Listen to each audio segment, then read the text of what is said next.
Hasta que no estás aquí dentro no sabes la grandeza de este equipo. Quero o Benfica intimidar o adversário. Quero o manto sagrado entrar com vocês em qualquer estádio e assustá-los, pá! É isso que eu quero!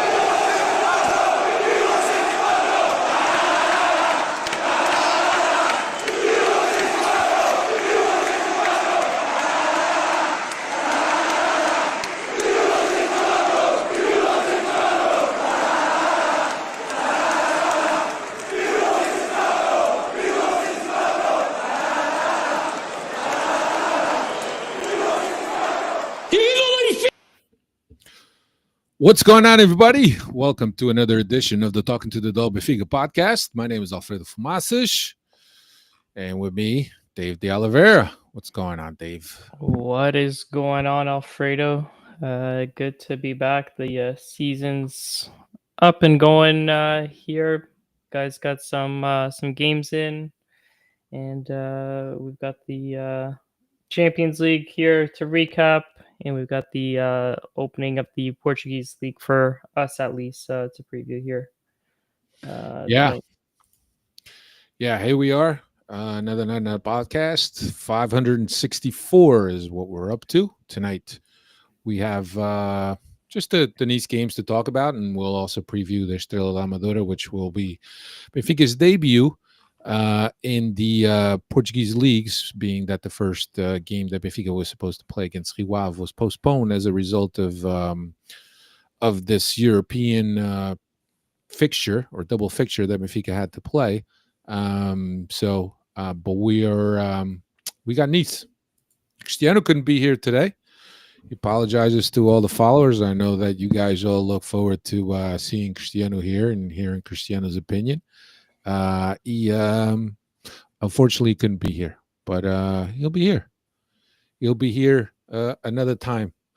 Welcome, Manny Villadel, Manuel da Cunha, Diogo Reis, Ricardo Oliveira. Thank you guys for joining us. If you haven't hit the like button and the subscribe button, if you're not a subscriber, please do so. It helps us. Thank you very much for joining us. And as I mentioned, 564 is what we're up to. And a brief show. Cristiano's not here. Also, Cristiano likes to yap it up. But Dave's gonna take over those responsibilities today. Like Chris always says, Dave, be ready to talk. I'm not talking tonight, and now there's no excuse. He's not here. Yeah, he's not here. But we're here. And that's all that matters, and ready to give you another podcast. So let's waiting for more people to come in here. Chico Marcelino just came in. The usual guys. I hope everybody's doing well. Hope everybody's enjoying their summer. Certainly on the heels of 3 wins in a row on official games for Benfica. I think everybody's feeling good at this point. I know that people are feeling good as well as how Benfica has been playing as of late. I know it's early. There's still some things that need to be tightened up but certainly there's some early signs, as I named this episode, early signs that are definitely encouraging to see the new pieces really fit in together and seeing the 2 forwards set up and guys are already in mid-season form like Auschwitz. So old reliable Auschwitz. But yeah, everything is well on this end. Dave and myself are doing well, enjoying our summer. Can't believe it's the middle of August already. Pretty soon we'll be back to school and everything. So here we are. Cesar da Silva, midlife crisis rants from San Diego. Welcome, Diogo Reis, obviously.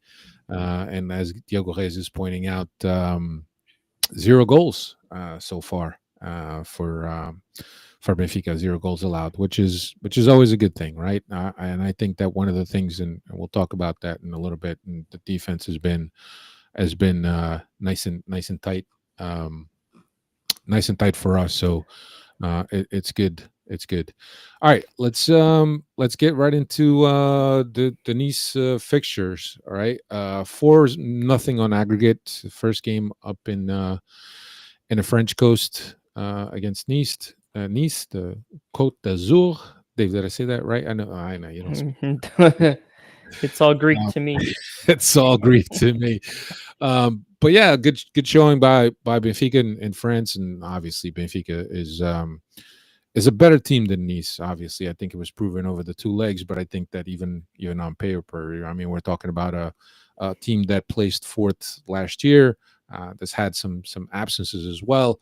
But I think that going into this fixture, I think we all felt confident, despite Benfica only having 14 days of preseason as a result of being a participant in the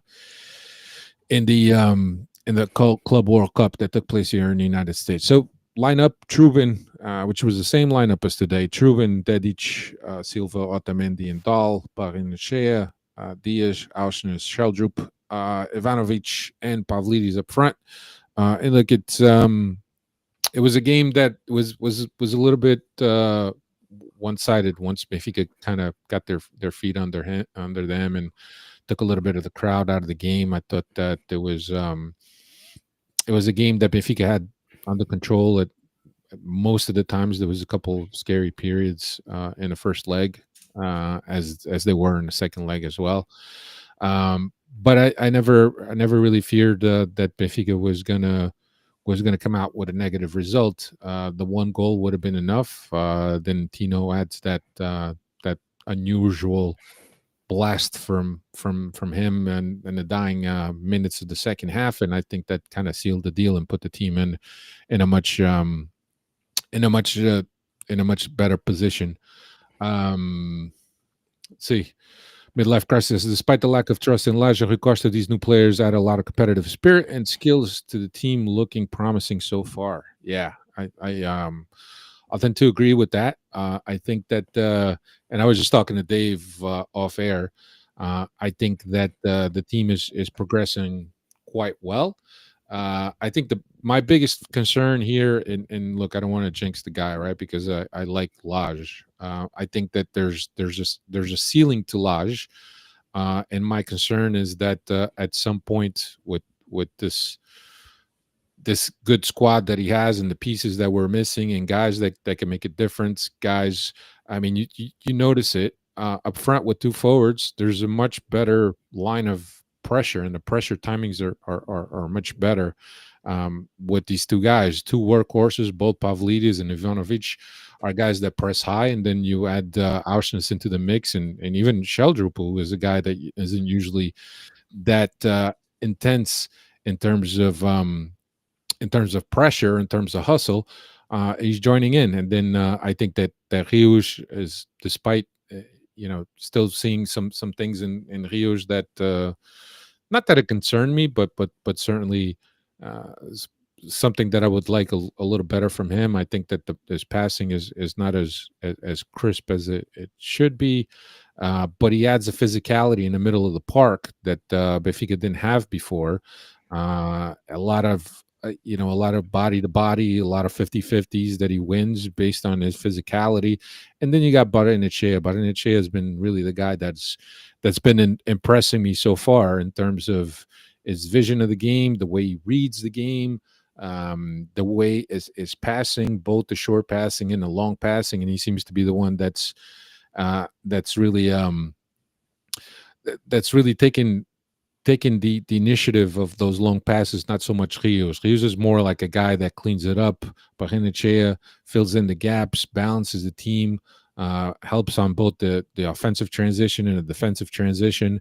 And I think that that is something that Benfica needed. I thought that oftentimes when we had Tino, we defended well and he covered a lot of ground, but when he got the ball at his feet, didn't really know what to do. And but it's good to have guys like that are finally playing and really give Benfica a little bit more meat and also technique and talent and vision in the midfield. But as I mentioned, getting back to the game, a much better Benfica than Nice in the first half. I thought maybe they were a little bit sloppy beginning of the season. Players are still trying to figure out each other's movements, especially with that many guys that are new. I mean, we're talking about Dedic is new, Barrenechea, Diaz, Ivanovic, even Dahl is not new, obviously, but yeah, it's quite a few players that that are new, and those players are instrumental. That each Barrenechea and Diaz are all guys that go forward with the ball, find players to pass to. So it hasn't always been crisp, but I think it's something to be expected in terms of where we are in the season, in the context that we are in the season, this early season. Let's not forget Benfica had 14 days of preseason, so it hasn't been a full preseason, as I mentioned.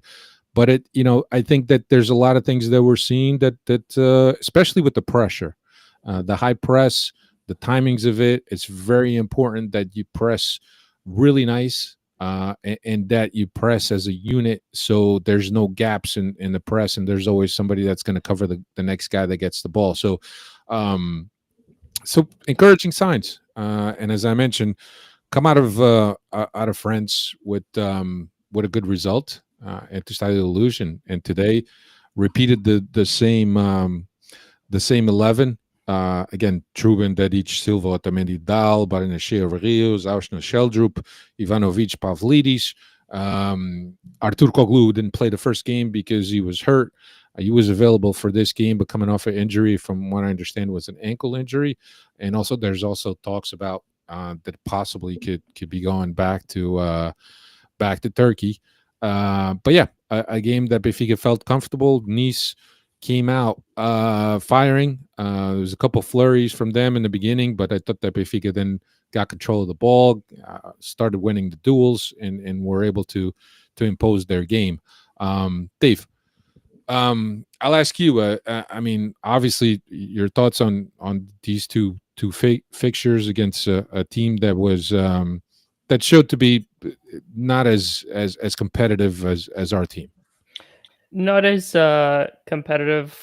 Like you said, we handled the initial press and rush from Nice, given that they were the team that needed to come out and get some quick goals as they were coming down 2-0, 2-0 into this fixture here. So the boys handled the initial press well. And then we're able to get two quick goals right there in the middle of the first half to really seal this tie between the two legs. I like what we're seeing so far defensively, like you said, because really that was our biggest weakness last year. There was way too many opportunities given up by this defense and that back line. But as a unit, at this stage, I want to almost say it's preseason, but we're not at preseason anymore. But at this stage of the season here,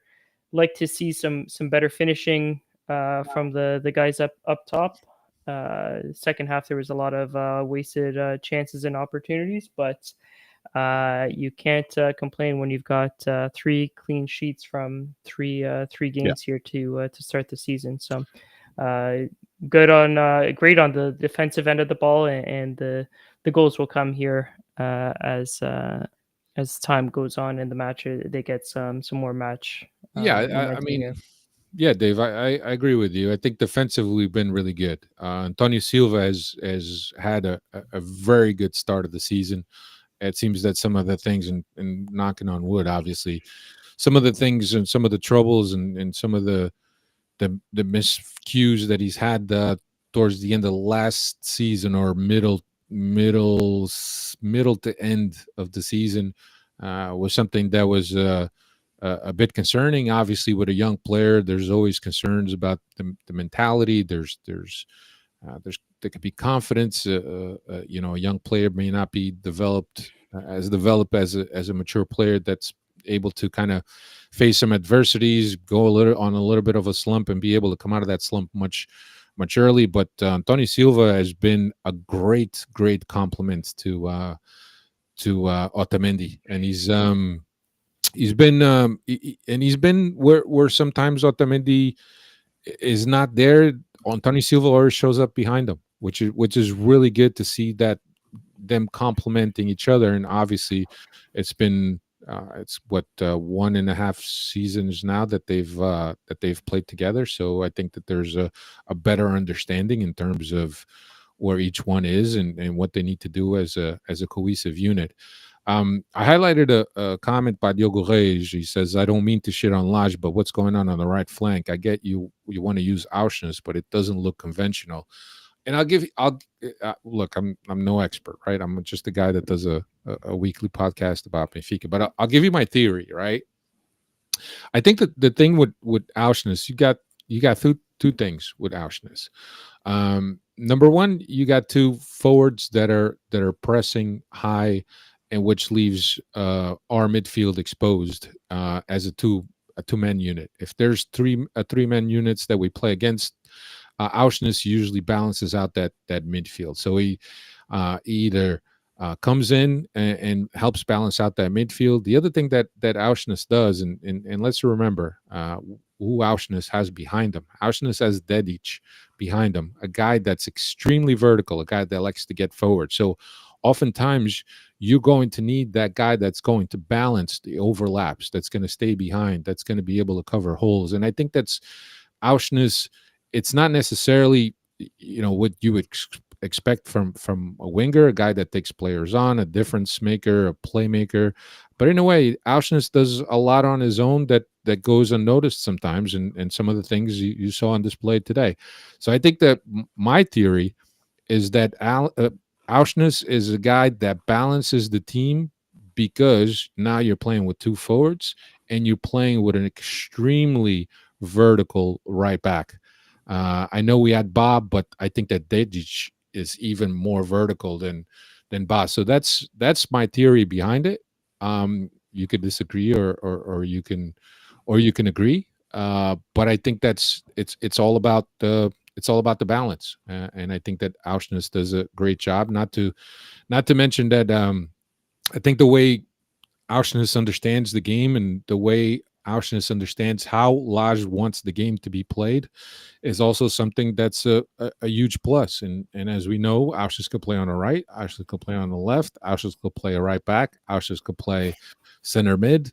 Auschwitz could play anywhere, and a lot of that is a reflection of how Auschwitz sees games and the vision he has of games and the way he reads games. And I think that when you have a guy like that that's going to offer you a consistent play, consistent effort, doesn't turn the ball over that much, I think that it's a guy that you want to count on. And on top of it, he's a coach's player, because he knows exactly what the coach needs, and he just goes in there and interprets it to a T. As a matter of fact, Lage joked around a little bit on the press conference, one of the press conferences. I don't know if it was definitely the one before the Nice game, where he felt that Auschwitz, he called Auschwitz a scout because Auschwitz knows all the players of all the leagues of all the teams.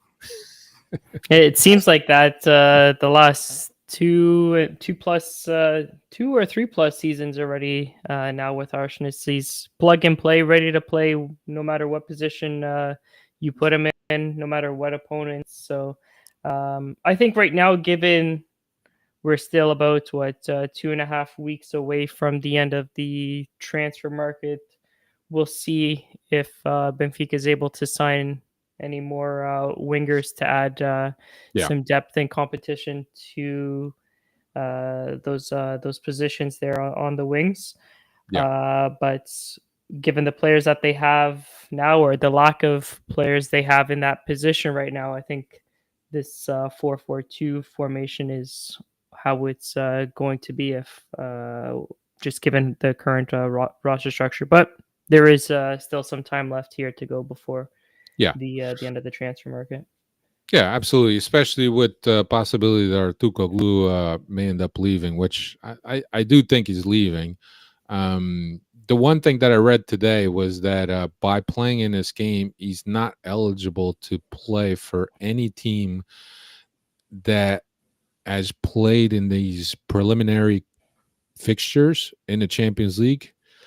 So he won't be able to play for any team that has played, in these, as I mentioned, in these fixtures in the group stages or the new format stage of the Champions League. So he's already cup tied. Well, what's he he's talked about going to Galatasaray. Is it? No, it was Fenerbahce. Was it So Fenerbahce? the team that we bought him from Gala, but Oh, we bought it it from Gala.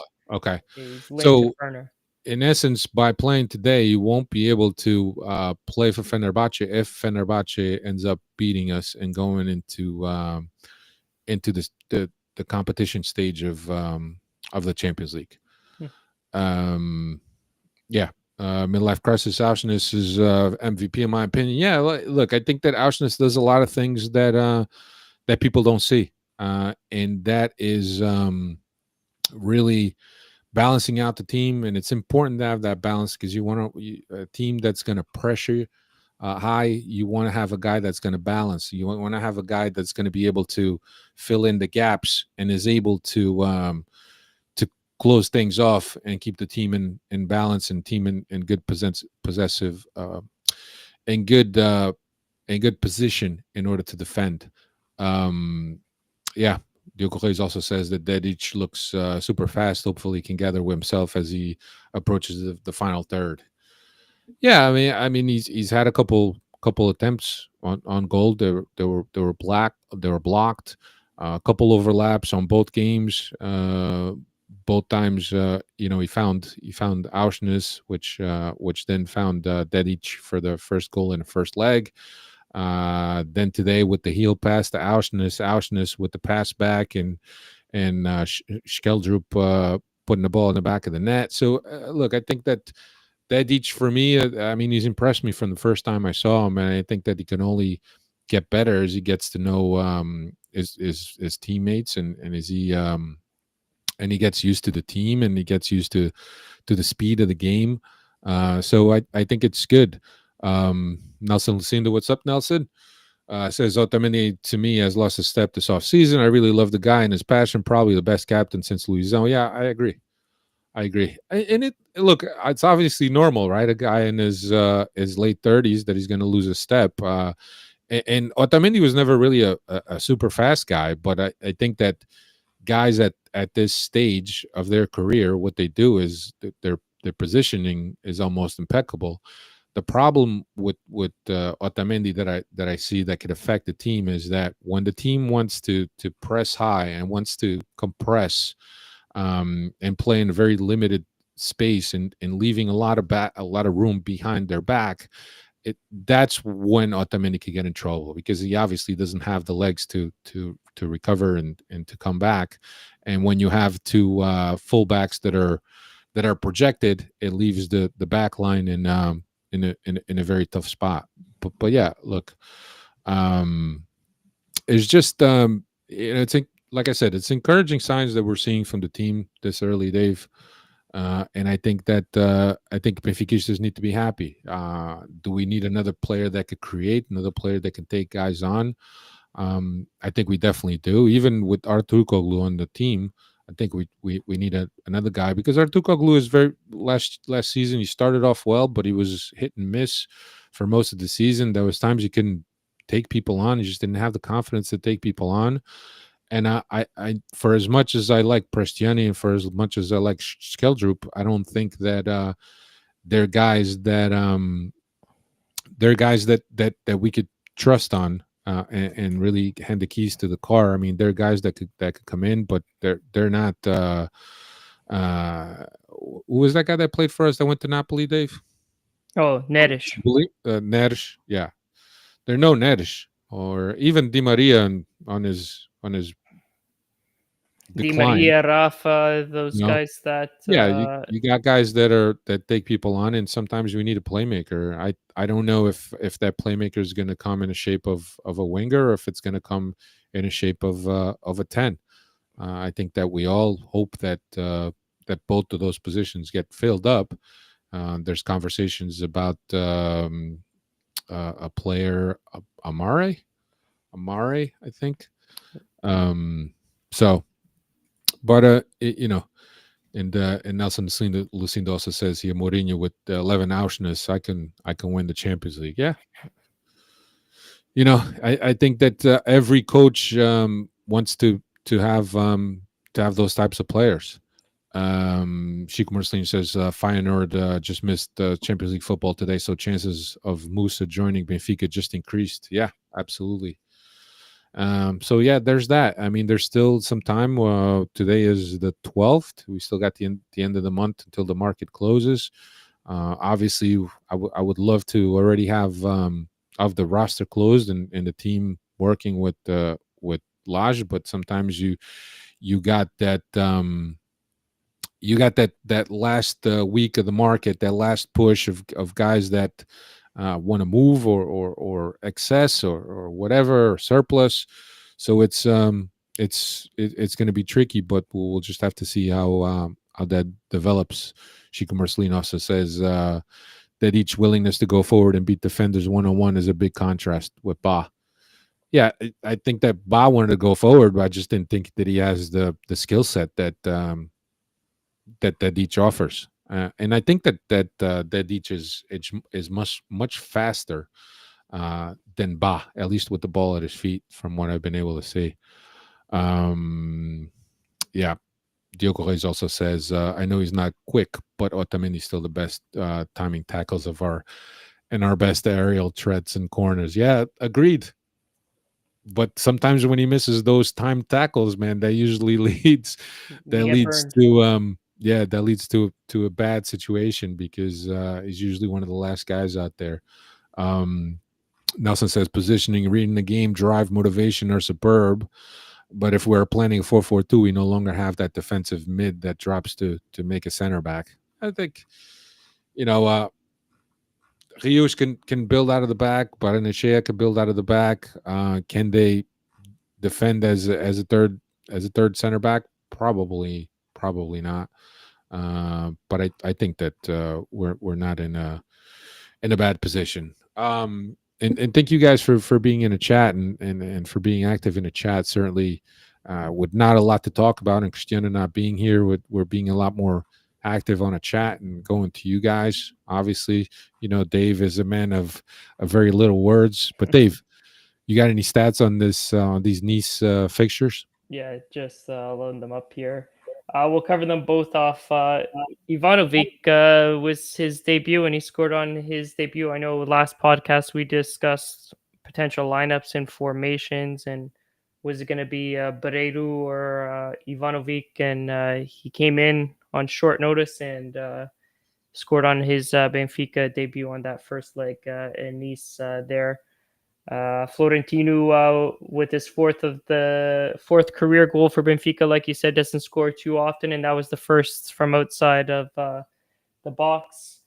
And then flipping over to today's game, Arsenis has been directly involved with 3 out of Benfica's 5 goals so far this season. 1 goal and 2 assists for Freddie, the early leader, clubhouse leader for MVP of this squad so far, 3 matches in. Yeah, no, absolutely. Look, so some encouraging signs. Then we have next fixtures, as we mentioned, we have Mourinho and Fenerbahce. Fenerbahce has played the Eusebio Cup, so they already got a little bit of a taste of what this Benfica team looks like.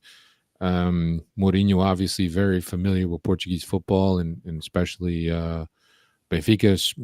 He was able to kind of turn things around against Feyenoord and get past these prelims, but it's going to be difficult. The next game against Fenerbahce will be on Wednesday, so a week from tomorrow as we record this. So it should be interesting. But I think that I think we do have the team to beat Fenerbahce. But I think the fact that Mourinho's knowledge of our team and also some of his pragmatic posture or attitude or approach to games, and he's not the guy who's shy to park the bus in front of the goal, as we all know. But it's going to be an interesting fixture. Benfica needs to get into the Champions League. Mourinho obviously has a reputation and obviously wants to be in the Champions League as well. Gets paid a lot of money. He's been having a couple good signings there. So it should be an interesting fixture. We will have a little bit more of that on Tuesday. We'll preview the Fenerbahce game next week, but just wanted to tell you guys when the next fixture is, just in case you didn't know. So it should be interesting. Next up for Benfica, Estrela da Amadora. As I mentioned, second jornada, but first game of the season of the domestic competition for Benfica. Benfica will travel to Amadora to play Estrela. Game, it takes place on Saturday, 8:30 local. Dave, what's Estrela doing after the first jornada? Yeah, they drew 1-1 yesterday against Estoril. So they've got 1 point coming out of the first match. Historically, we got 34 wins, 6 draws, and 2 defeats in the previous 42 meetings. And coming in winners of 9 straight against Estrela. Yeah, absolutely. So Estrela, a team that has been back to the Primeira Liga now for a couple of years now, an historic club from the Lisbon area. They don't seem that they're going to cause us too much trouble, but I'm always a little bit leery in terms of games in between European fixtures or after European fixtures. There's always something that the team needs to be weary of, and obviously with qualifying for the Champions League being so important because of money, because of the elections, all of that, I think that I hope that the team is not looking past the Estrela game for the Fenerbahce match. And Dave, we go to Turkey. We go to Turkey first next week. Yeah, we go to Turkey first, and then we finish up in Lisbon. But I just hope that the team is not looking past Estrela da Amadora, to be honest with you, considering how important it is to get into the Champions League, and also understanding that election year from here until the elections is going to be very high pressure for the club in Rui Costa. Obviously, I don't know how much of that is going to translate into the locker room, but certainly there's a message from the top. Lage knows the importance of the team doing well. Lage is also last year he took over a team that wasn't built by him. This year he has a team that has guys that were of his choosing. So certainly the pressure is going to be there. I'm sure that from the top he's hearing things like, we're giving you your guys, just make it happen, because I think that the team, if the team is doing well until October, until election time, I think that the probabilities of Rui Costa gathering a lot of votes is very good. If the team is not doing well, obviously, I think the fans will see through that, and I think they're going to be looking for alternatives and looking for change. But if the team is doing well, I think that's going to quiet a lot of the noise around the team and the asking for a change. So not a very difficult game for Benfica, I would say.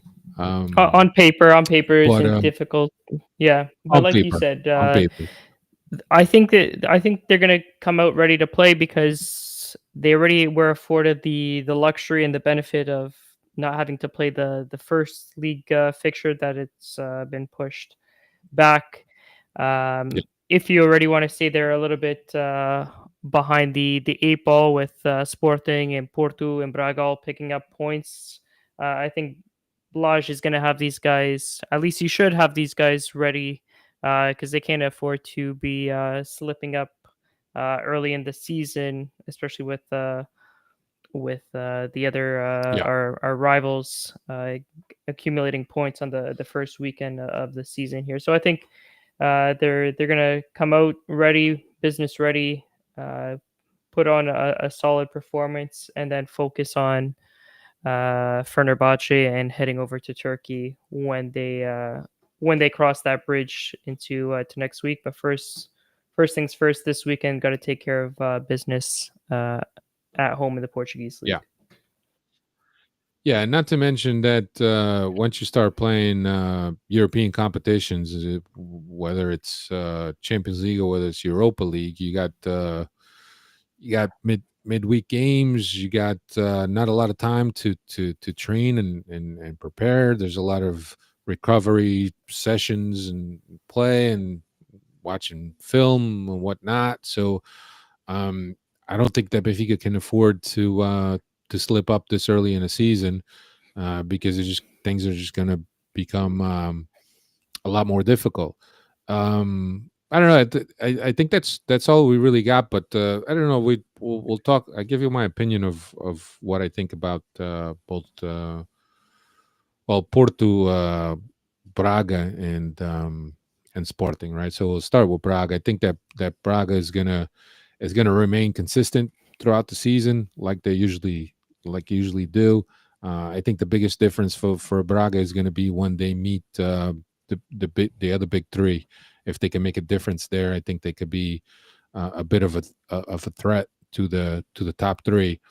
But I think that Braga as an interesting team. They got a player on loan from PSG, which obviously Braga is part owned by the Qatar Sports Group, which also owns PSG.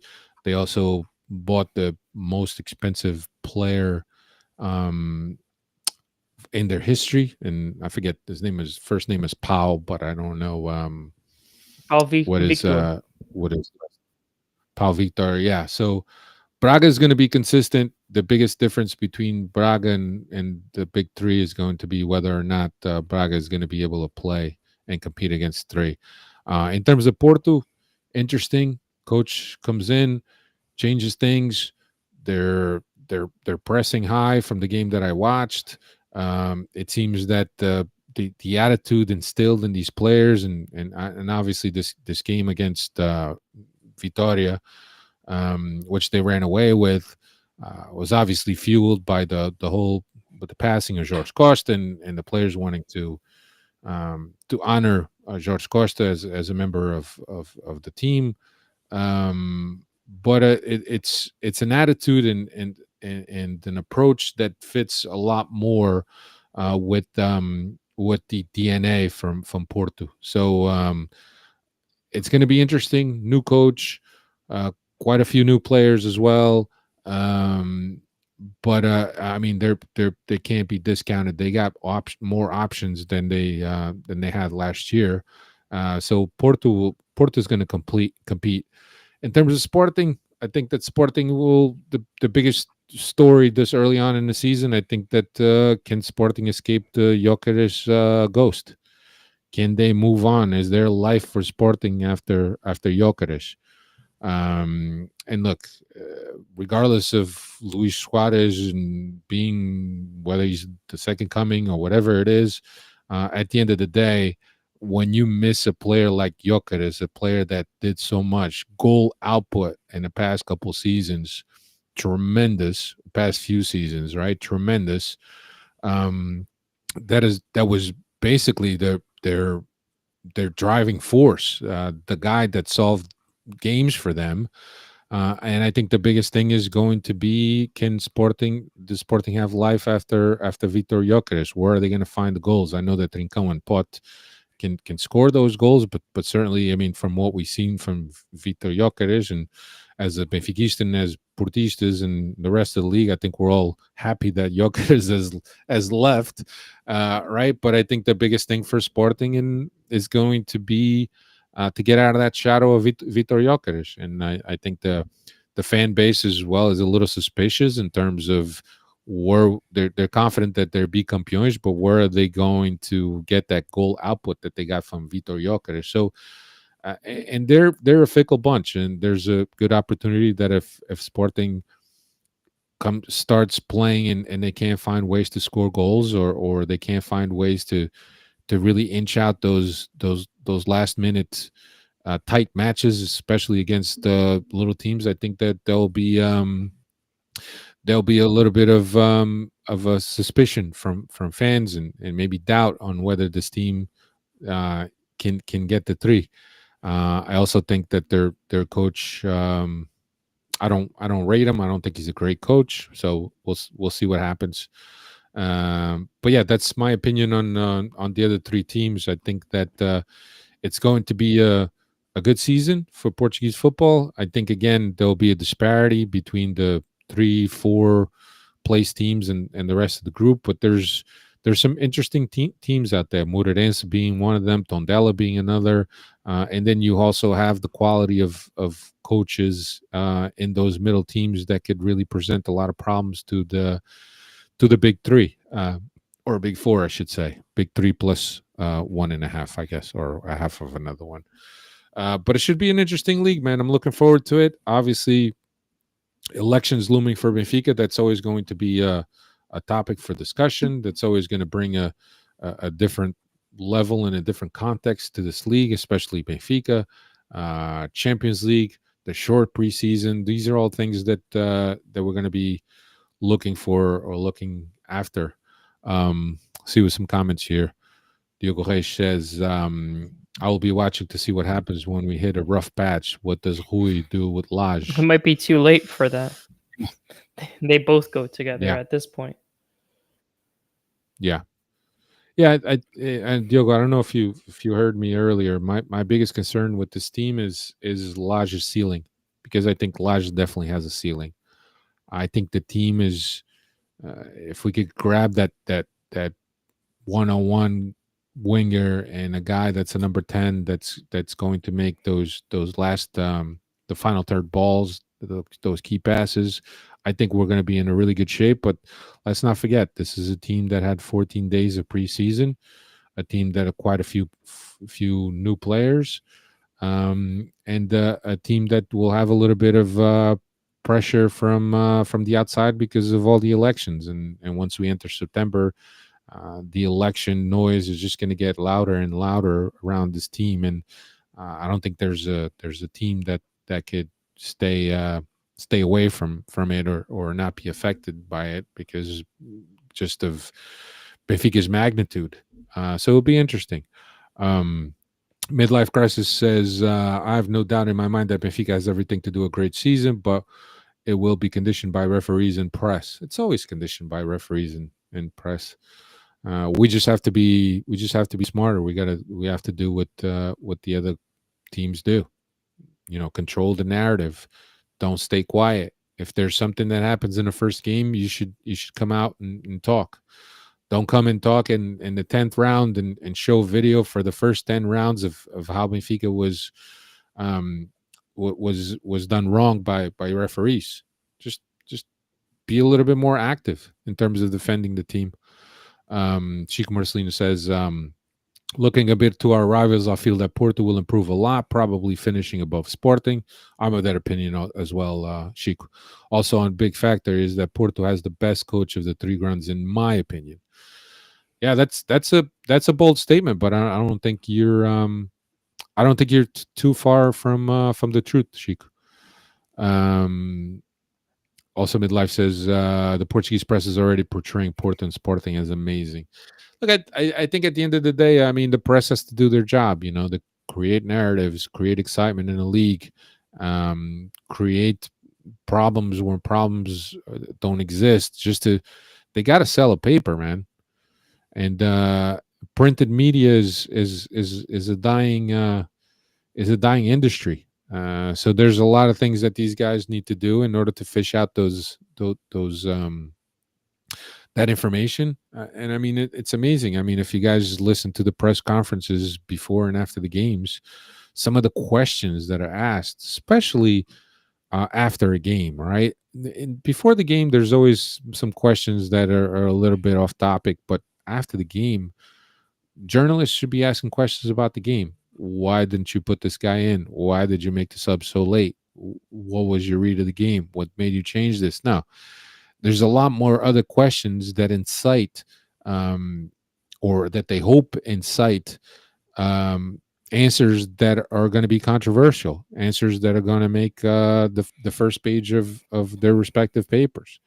So it's just media and referees is always something that we're going to have to contend with, because that's the Portuguese league, man.